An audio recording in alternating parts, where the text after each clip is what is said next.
1649. State of England. The confusions which overspread England after the murder of Charles I proceeded as well from the spirit of refinement and innovation which agitated the ruling party as from the dissolution of all that authority, both civil and ecclesiastical, by which the nation had ever been accustomed to be governed. Every man had framed the model of a republic, and however new it was or fantastical, he was eager in recommending it to his fellow citizens, or even imposing it by force upon them.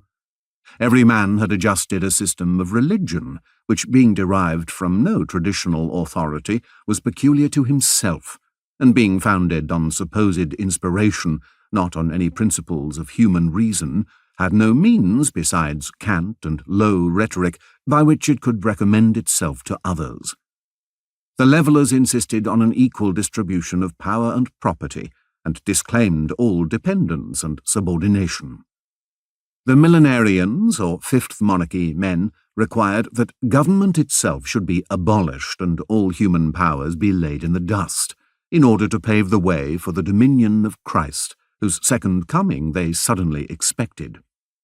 The antinomians even insisted that the obligations of morality and natural law were suspended, and that the elect, guided by an internal principle more perfect and divine, were superior to the beggarly elements of justice and humanity. A considerable party declaimed against tithes and hireling priesthood, and were resolved that the magistrate should not support by power or revenue any ecclesiastical establishment. Another party inveighed against the law and its professors, and on pretence of rendering more simple the distribution of justice, were desirous of abolishing the whole system of English jurisprudence, which seemed interwoven with monarchical government.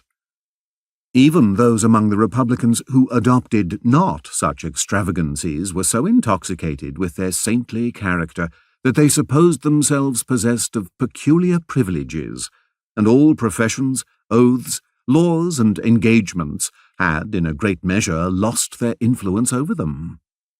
The bands of society were everywhere loosened, and the irregular passions of men were encouraged by speculative principles still more unsocial and irregular. The Royalists, consisting of the nobles and more considerable gentry, being degraded from their authority and plundered of their property, were inflamed with the highest resentment and indignation against those ignoble adversaries who had reduced them to subjection.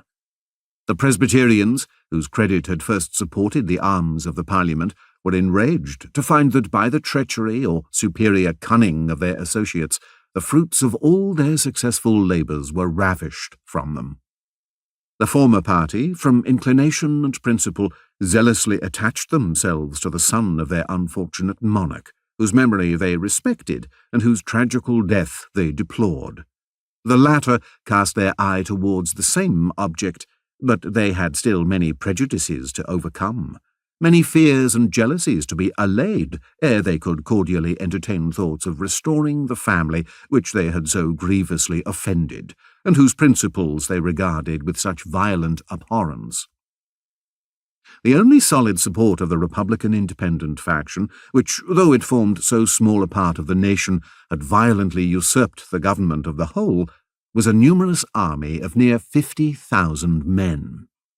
But this army, formidable from its discipline and courage as well as its numbers, was actuated by a spirit that rendered it dangerous to the Assembly, which had assumed the command over it. Accustomed to indulge every chimera in politics, every frenzy in religion, the soldiers knew little of the subordination of citizens, and had only learned from apparent necessity some maxims of military obedience.